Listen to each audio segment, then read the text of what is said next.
somebody's square, it has an option for you to make them a co-host, and then they can just click, hit and sit, admit the whole time. Could you be that person? I would be happy to. All right, I'm clicking you. So I told my students that I've been meeting my hero this week. oh, wow. You're sweet. All right, let me see. I'm clicking your thing. Do I find you in Melissa Bauer? Okay. A little slow, Duncan. Oh, God. All right. Melissa, can you come back and give me the instructions one more time for the slow person? Unmute. Are you looking at the gallery view or the participant view? Gallery. Okay, then up in the upper right-hand picture of my video, if you hover, there's a 3-dot drop-down menu. Okay. And make co-host is one of the options. Okay. Hover. I don't see any dots. Oh, well, I'm just going to deal with it today, though. But thank you, Melissa. I'll just keep doing it. All right. So you guys, today is the open discussion day. So I have all these things that pages of things that you guys sent to me that you wanted to discuss, that I've highlighted some. Other things that we didn't get to. But I want to start out first, before I get going, with things that you have come here with today, if there's anything. And right before I do, everybody who's here, 2 things in my TPT store. Elementary bundle is normally $99 and it's $39, and it's perfect for people who don't see their kids every day. It's no different than any of the other bundles. It has the same lessons, so it's a great time to get that if you're if you don't see your kids every day, maybe general music situation, 9 weeks. Mega bundles, $99 again, just like Monday till 6:30 tonight. Okay, so that's that, and that is that. Do you guys have questions that you have been wanting to ask all week and haven't done it? Shoot. If not, I'll go with the pink stuff. Anybody? No, y'all are quiet. Karen? Yes, go. Hi. So I am actually going back to a school district that I had worked in before.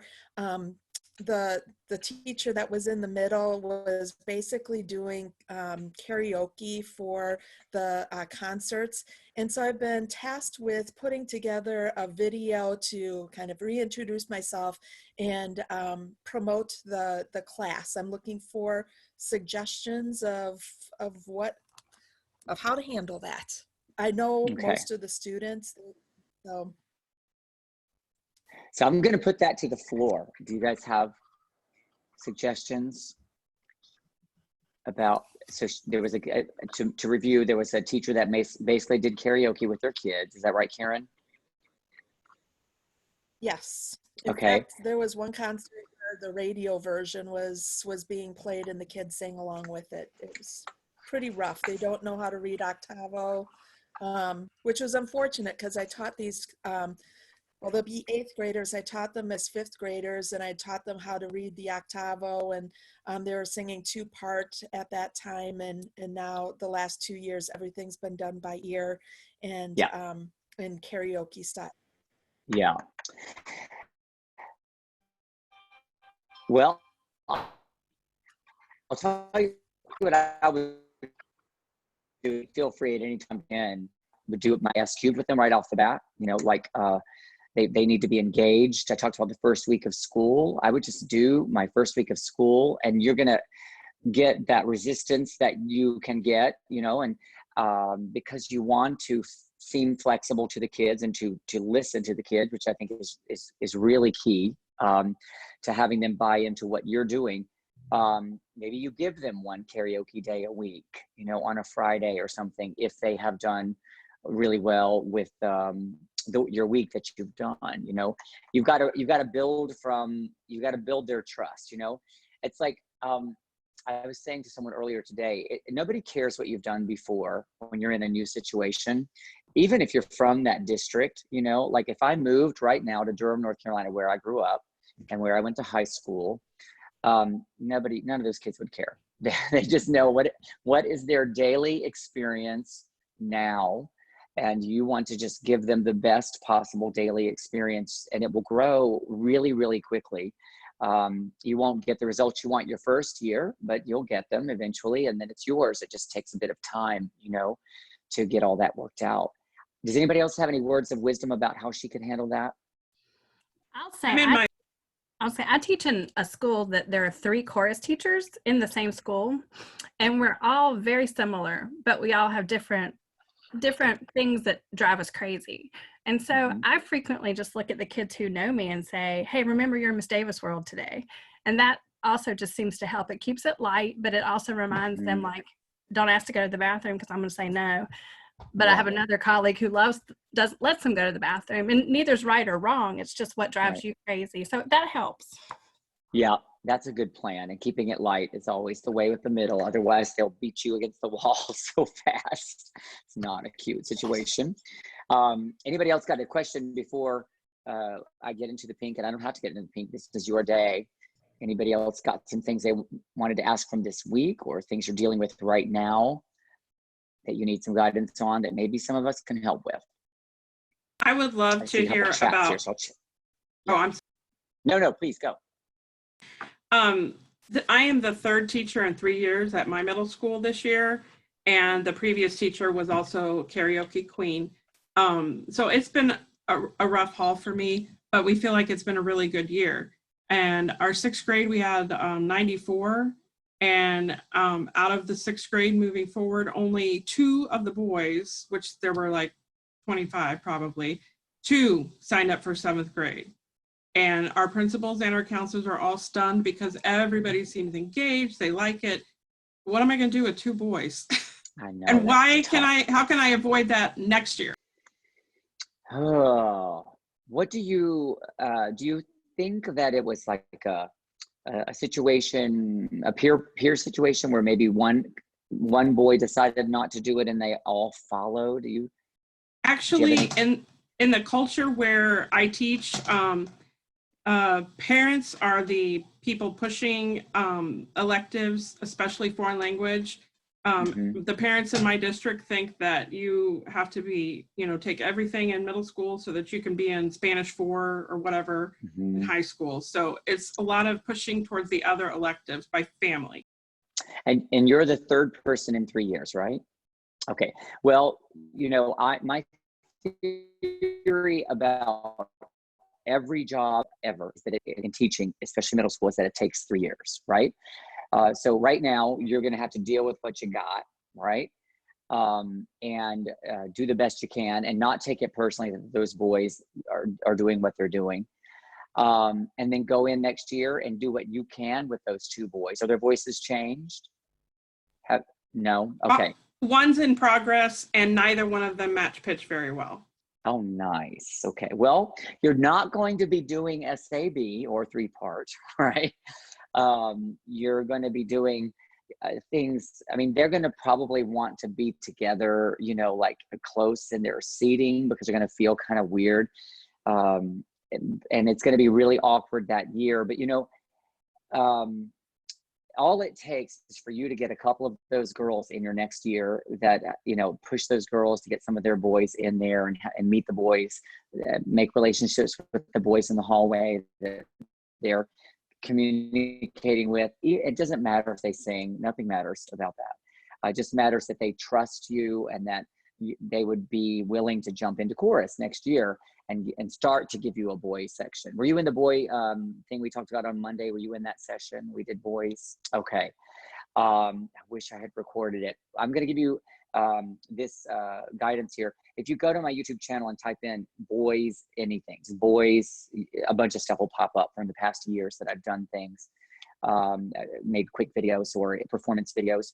And then if you go to my blog in the middle of 31, you'll also find in the search area, just put boys or gender. Sometimes I use gender.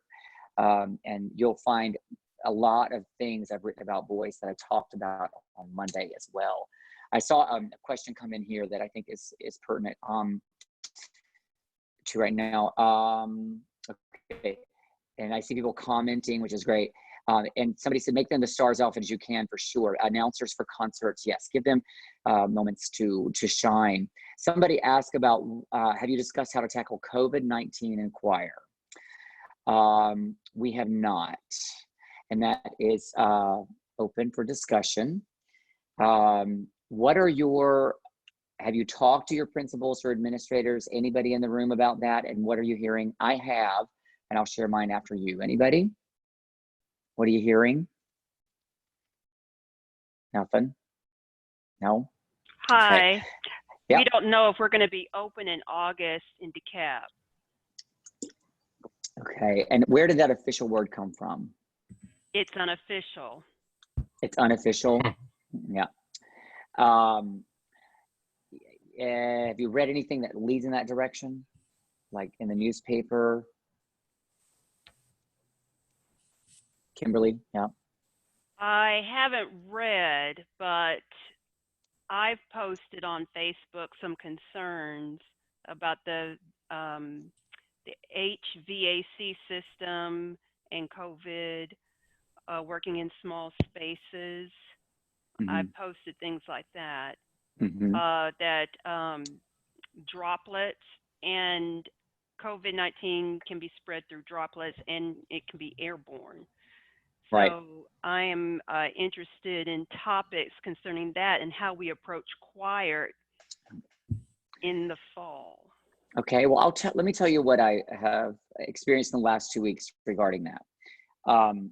I have talked to David DeBose. These are people that maybe you don't know if you're not in Atlanta, but he's Gwinnett, their arts person, and he would be a person who would be in on those discussions about what's going to happen in the fall. I talked to him about a week ago, and then today I talked with Jody Woodruff, who is Cobb County's director of music, and I asked them both what are they discussing inside their leadership meetings. David said they haven't talked anything about social distancing. This was a week ago in terms of Atlanta area and choirs. They have mentioned it briefly, but they don't think that it's time to have that discussion. That's according to Gwinnett County. And that was a week ago. And then today, when I talked to Jody, Jody said they have begun to talk about things like if splitting schools sessions, you know, having half day. So you have half the kids in your class, half the kids in your class. And I don't, these are all speculative, you know? And my feeling about that personally, about anything related to this, is that I don't have a crystal ball. None of us has a crystal ball. And we don't know. We have to think about it. We definitely have to consider what it will look like in the class where you have 84 kids and you know you can't socially distance in that space that you've got. What is that going to look like? Honestly, it is not, I can't make that decision, you know, and you can't make that decision. We're going to have to listen to our leaders. That's why leadership is important. And we're going to have to just listen and understand that it may impact our program, but a lot of things can happen between now and then. Yesterday, the new treatment that Fauci approved for this could change things. I mean, there's so many steps along the way that right now we're all gripped with fear.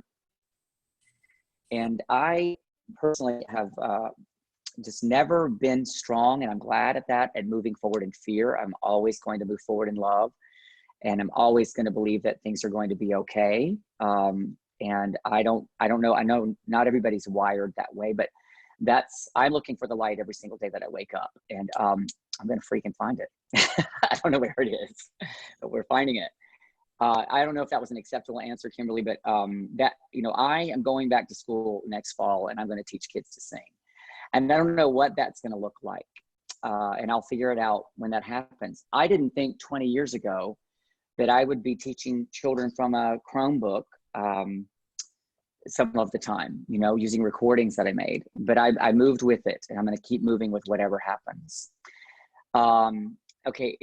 Anybody else got a burning question out there before? Because I see, I'm looking through these questions here to see before I go into the pink area, something that's killing your heart. You've been waiting all week to say it. No? I'm interested about your bell ringers. Yes, bell ringers. I'm what are your questions about that? Trying to grade them, and if you could go over what they do and how you have that graded again, I would love to hear that. Okay.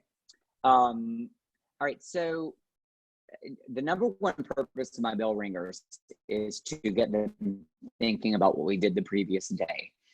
Usually regarding sight singing, that's why I put those in S cubed. The number two reason I do them is because I want to set up patterns of behavior that happen every day. And then when I vary those, it's a thing, you know, it's like, yay, we varied it up. But, you know, like I have that basic pattern that is the basic flow. And I walk around the room every single day, like as they're doing them, and I look over their shoulders and I'm looking at them and I'm commenting on their answers. I'll put a sticker on there if I like the answer or if they're doing what they're supposed to be doing when they're supposed to be doing it. And I use it as a reward system. If they're actually doing it, three of those stickers gets a starburst. They come up to me at the end of class, they grab the starburst. And so I'm not actually grading them, but I'm seeing whether they're doing what they're doing. I also, and I do grade some of them, but with 300 kids, I don't grade all of them. It's overwhelming. I'm not going to do it. So the folders really, the other purpose of the folders and the written warm-ups is, as I mentioned in one of these sessions this week, is that it is a concrete example of what your child is doing, because measuring singing is not always easy to do, right? You know, you give a kid a grade and you're like, well, I think it's this, but really it's just kind of, you know, subjective in some way. And we have to find ways to make the grades that we're giving be more objective and more clear.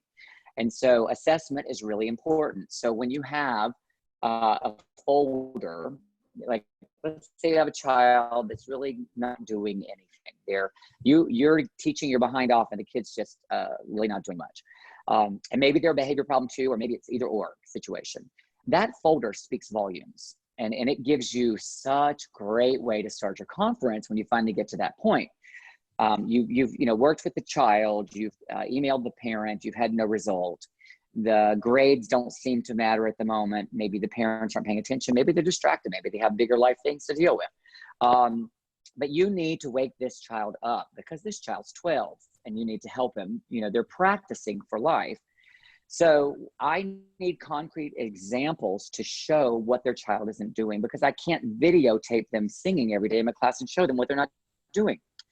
So when that conference comes, I always have an example of a perfect folder that includes all of the bell ringers. I have one ready and handy to go. And then I ask the parent in the email to ask the child to bring the folder with the bell ringers and other handouts in it. And one of the first things I do after I ask in the conference, how is your child doing? What's happening in their world, because that's always how I begin. Once I've listened and kind of heard some stuff and gotten some information, then I say, well, let me just tell you why you're here today. I want to show you some stuff that's going on. And I take out the folder and I ask the child for the folder. They hand it to me. It's usually in tatters. There's hardly anything in it, and I'm like, okay, so first let me show you this one. This is the way the folder should be. They're supposed to do this and this and this and blah, blah, blah, and label it like this and blah, blah, blah. This is your child's folder, blah, blah, blah, blah, blah. Mommy looks at kid like, what? Yeah, okay, well, that's supposed to happen at the beginning of class, or maybe they don't even bring the folder, right? Then I pull up the music Prodigy, which I use with my kids to assess sight singing.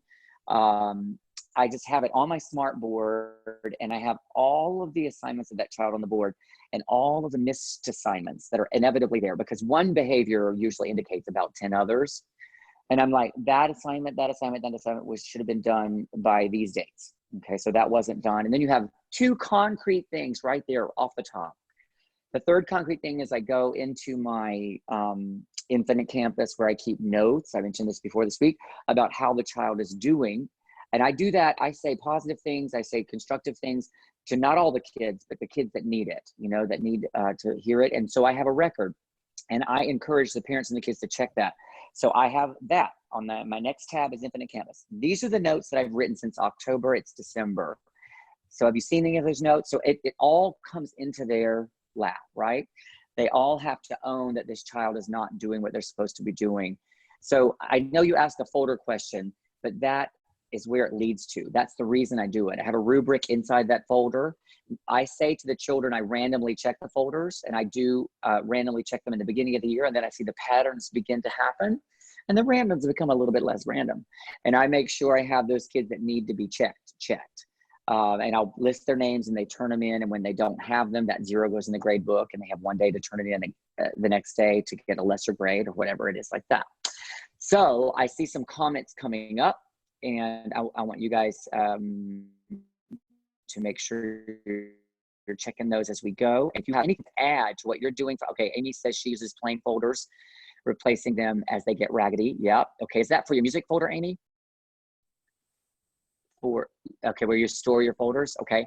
All right. And It is because I just don't have money. I just don't have the money to have the black folder. So those other file folders are just cheaper. Yes, for sure. Yeah. All right. Anybody else have a burning question before I jump on some pink stuff that we haven't covered? Go. Shoot it, Stacy. Do you do, or anyone, when you have a student that is absent, like this year, I had a student that was absent 40 some days before we were, before we were dismissed. And I have never had a makeup assignments for when they miss. Mm-hmm.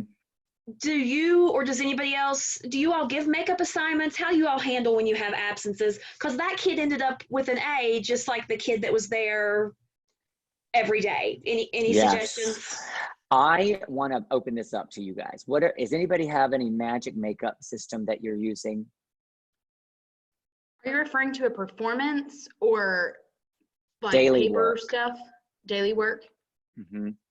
I do their bell ringers. I use the SQ bell ringers, but I have to have stuff turned in. I'm just like one of those people that has to grade something. So I have them turn them in at the end of the week, but I print them on a Word document.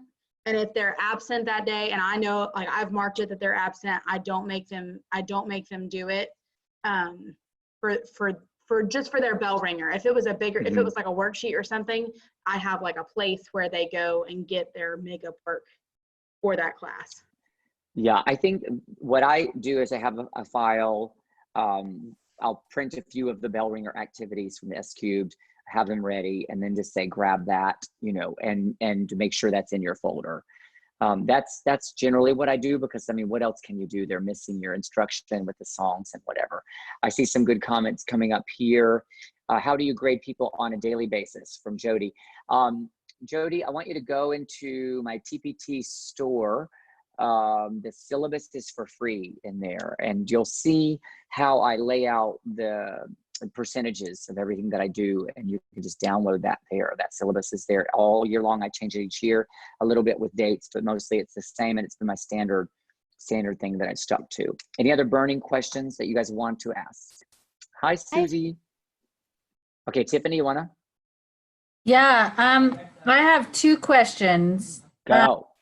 First of all, is the Music Prodigy, is that something you can do on Chromebook? What kind of devices are you using for that? Okay, you broke up a little bit. You said, can you do Music Prodigy on your Chromebook, right? Yeah, what kind of devices are required for that? Got it. Okay, well, initially when I started doing it, we didn't have Chromebooks. And I heard at the time that it wasn't usable on a Chromebook. And that was fine for me, because I was having them do it on their phones at home usually, because if they did it in class, it was not fair for me to grade them, because some have the phones and some don't. And I was kind of on the front end of people letting phones come into the classroom with that. So it was like kind of weird to say, do it on your phone. Although I did ask admin permission anyway on the days that I did it. Phones, computers at home, Chromebooks, a one-to-one, they have improved their Chromebook. There's so many difficulties with this. I mean, this technology is so advanced. I mean, their ability with Music Prodigy I've tried a lot of I've tried Smart Music. I've tried Music First. The Music Prodigy is so good at identifying the pitches and the rhythms. There are still glitches. It still falls out sometimes, but like, it is one of the best assessment tools that I could ever have imagined. I couldn't have imagined this, even 10 years ago, that I'd be able to use this kind of tool.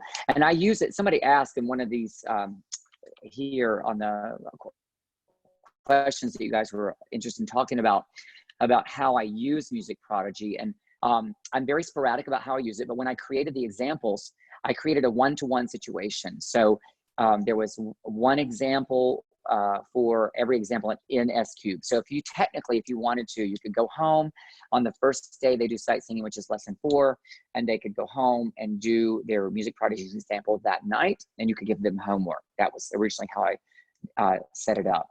I didn't end up using it that way. I'm very sporadic. I'll just give 3 examples and say you have a week to practice and get this done. And that's kind of what I have done. And it's they've improved in terms of their ability to recognize octave jumps. We've been working together for like 5-6 years now to help improve the things that were buggish. But it's a technology that's tough and it's sometimes buggy.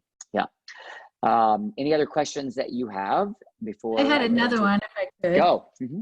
I would love recommendations on how to do a virtual audition.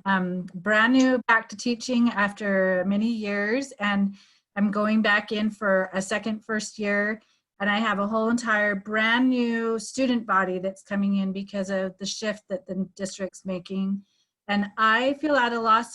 I know that virtual auditions should be simple, especially for 7th graders that are coming in. It shouldn't be anything really complicated. So I was wondering, y'all could give recommendations on what you felt from your experience was the most effective way to audition. Virtually, right? Yes, virtually. Okay. Yeah. I don't have any thing to say for that because I'm not doing that. Does anybody in the room have anything to say about that they would do or that they've done before? Any ideas pop to your head? I've used Flipgrid before. Talk about Flipgrid. Hi. First of all, Dale, thank you for doing this. I love You're your welcome. program. I've followed you for years. It's nice to virtually meet you. Thank you for being here. Yes. Flipgrid is a wonderful resource for an assessment tool, and it records the students. You can do it with their video, or you can just do it audio only. And I've used it for virtual talent show submissions. We're doing a virtual talent show this year because obviously due to COVID, I'm in Illinois. We're out of school. I've also done it, actually, I tried it this year for solo auditions for choir, and it was amazing because it saved a ton of time in the classroom.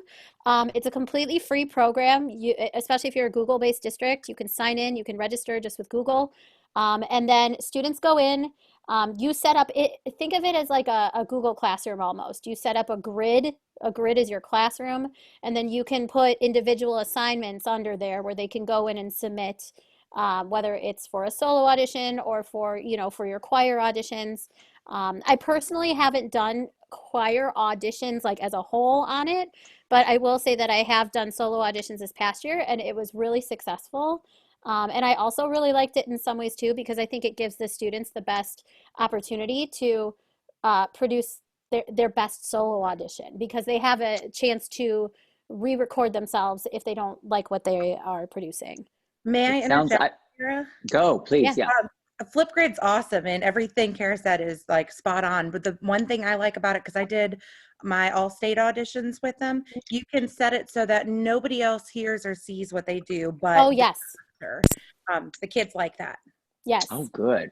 Yeah, it's called like active versus hidden. It's kind of confusing when you're going through it the first time. There's a lot of tutorial videos out there on YouTube and stuff, so if you're confused by it. The other thing that I like too is like there's even a button called mixtape, and if you click on the mixtape button, it compiles all of the videos all together into one, or just special videos that like you've selected.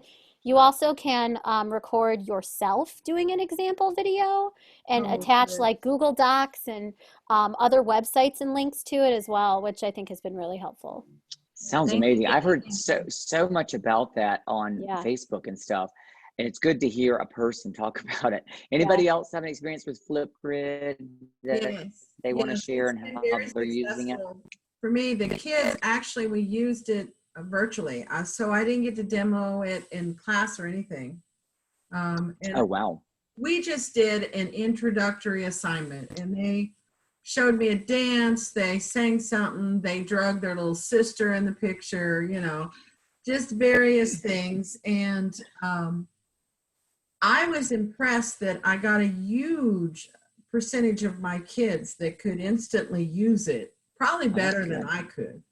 And they also have these stickers. So if the kid doesn't look like what they look like, they can put these little stickers over their face.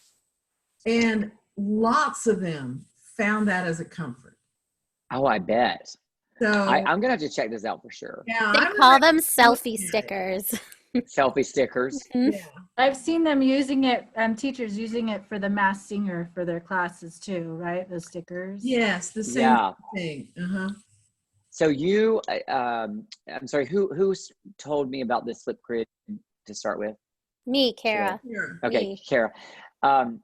So were you the one who said that you did it without any instruction? You were already doing virtual teaching and that they got it, or was that someone else? That was someone else. That was, Okay. I think, Cindy. That was me. That says it all right there. I mean, it Mhm. must be really easy. Yeah, it's very easy. We're a Google Classroom corporation, so I used their interface between Flipgrid and Google, got them all in there. So that was easy, even for me. And once the kids got the assignment, they were on it. Okay. It's also an app that you can use on your phone as well, and it's free. Mhm. So kids can do it on their phone. What was the assignment that you gave them virtually that that first assignment? What was it? Could you share that? Just a greeting. Let's practice making a recording, greet the class, share something, show us your pet, Okay, a lot of different that's fun. It had nothing to do with music. Yeah. Okay. And that was just to get them using it, right? Yeah. And then after that, you did other like singing assignments type things? Right. I had them record the first section of the song we've been working on. Okay.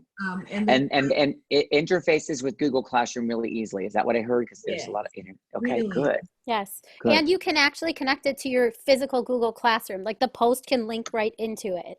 Yeah. Okay. can I saw connect them. somebody say that they're getting certified in Flipgrid. How does that happen? Can you talk about that? I said that. I just posted it. Am I the only person? I don't know if somebody else did it too. I don't know. Anyway, talk about it. So my district was offering, if you would get to the level of 3 certified, I was just looking for something to do because I don't have a ton to do right now at home. And I looked on our district website and they were offering CEU credit if you get to like level 3 certification. So check that your district might offer credit for, it's basically like professional development for me. Yeah. But as a part of that, I had to get student submissions, and I hadn't messed with this at all before school was dismissed. And I was just saying it was really easy, like everybody's saying. I mean, I had students respond without instructing them at all. Like I just sent a link, and they got on there and figured it out. I think they really figure out if an app is user friendly. I mean, these kids are using so many apps that are similar to that for social, purposes. That I had several kids that responded within a day, and it didn't give them any issues. So. I'm on it. My kids called it TikTok for school.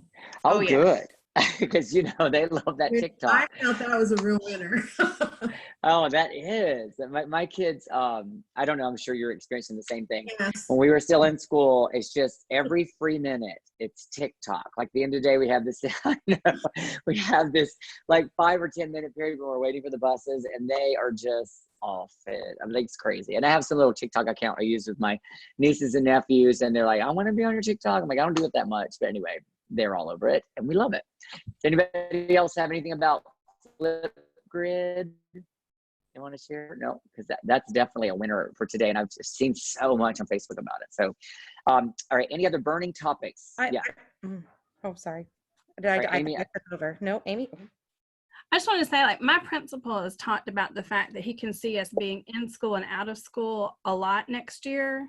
And this sounds like something that would help with that, because I mean, the problem I think we all have right now is there's no final performance, but when we're in and out and there is a chance we might be able to perform in small groups or stuff. Yeah. I really see this as being positive. Yeah. You do see it as being positive? Yeah. So have you tried, Amy, Flipgrid? No, I haven't okay. yet, but I am going to as soon as we get off this. Oh yeah, definitely. Yeah, I want to play around with that. And I've seen, I don't know if this is applicable to what we're doing in here, but this seems, have you guys seen that acapella app that's everybody's using, and they're making Have you guys played with it? Anybody? I have not. I need to play with that. Is that anybody who's played with it? Is it something that's really more for like professional level people? No. No. Okay, Jody. The only thing is, I think it's only available on iPhones. So Okay. I have my kids do something with it. I think technically they also have to be 16 in order to use it. I mean, it is cool, you know, for those kids that can use it and all of that. But if you want to be above board thing, you know. The free version has a 15-second limit, and you have to pay for a subscription to do longer. And it's like $50. It's not a cheap subscription. Yeah. How is Flipgrid making money? Like, what are they doing? Do you know? I mean, is it just ads or something? It's free. I have no idea. They've got to be anyway. I can't wait to check it out because they're able to pay it. And do we know who owns them? I'm just curious. No. All right. Well, I am going to start to wrap this up unless you have questions, because you've covered a lot of the things that are on here. I have a thing that's for shameless plug, like question, please, kind of desperate question. So throughout all this business, I am actually due with our third baby in September. And I'm sitting here trying to plan ahead in our world that you can't plan ahead in. And so shamelessly, first of all, I'm like, does anyone know anyone who wants to sub? And second, I'm like, I live by the beach. It's beautiful. Second, I any words of advice on how should I plan for this fall if I know I'm going to be gone for 8 to 12 weeks? You know, I need the women in the room, and that's most of you, to talk to that, because I haven't had that experience. Anybody got any words of advice? I've never taken that long off in my life, and I wish we could help you. No, it's okay. Thank you for letting me say it. Yeah, well, that's a big one, and I mean, I think everybody in the room is all unsure of what's ahead, and to add that to the mix, I can't even imagine. I think that if I had to be off for 8 weeks in this current world, obviously not pregnant. My ovaries dried up a long time ago. I would probably make recordings of things, maybe parts of songs, and give lessons just slowly over the summer now, starting now, with things that I might want them to learn and submit. Maybe Flipgrid could come in handy. Are you a Google Classroom user? I am, and I'm getting really good at it with this stay-at-home thing. And I've learned how to make rubrics, which are really cool too, if you haven't learned how to use the rubrics in there. No, can you really quickly tell us what you've learned? Oh, it's incredible. So you go into their assignments when you make an assignment, and you turn grading off and turn the rubrics on, and you can build your own rubric, where right now I have something simple, like I've got mastery versus accomplished or proficient, you know, our horrible words that we use in our world. But I grade them that way because we're not supposed to be giving percentages anyway. So I'm like, hey, you've got this, or, you know, it was okay. And at the end I said, you should redo this one, you know? And it's fair. I don't know. There are lots of little things you can look up. I have a friend of mine at school who made a tutorial. If anyone wants it, I can put my email in the message system. If anyone wants it, I'll send it to you. Okay. All right. I see, yes, so Rachel wants that, so make it happen. And if you guys need, I want to make sure everybody's on my email list if you want to know, because I'm going to probably do some of these like in May sometime, not next week, but you know, a little bit later in May. Make sure you're on my email list. Just email me at inthemiddleofmrd@gmail.com and put subscribe, or put add me to your list, and I'll do it. And I'll probably reach out and ask for any things that you would like to talk about again, and seeing where we are, because this is such a changing world at the moment. And we are all living it together, and we can communicate about what our administrators are saying and what we think we'll be facing, all while we are trying to figure out how our performance is going to look, if we're going to have them. I'm sure they are. I'm sure we are. So let's keep looking for that light. And last reminder, elementary bundles $39. It's great if you don't see your kids every day till 6:30. Mega bundles $99 till 6:30. Anybody, even if they weren't here today, can do that. It's in the store. Thank you all so much. It's good to see faces. Today was great to hear. I learned about Flipgrid. I'm always learning something new. We've got to keep it collaborating. We never get to do this when we're doing our real jobs. All right. You guys have a good rest of the weekend coming up, and try to enjoy this special time. It's unique. All right. Thanks again. Yes. Bye-bye.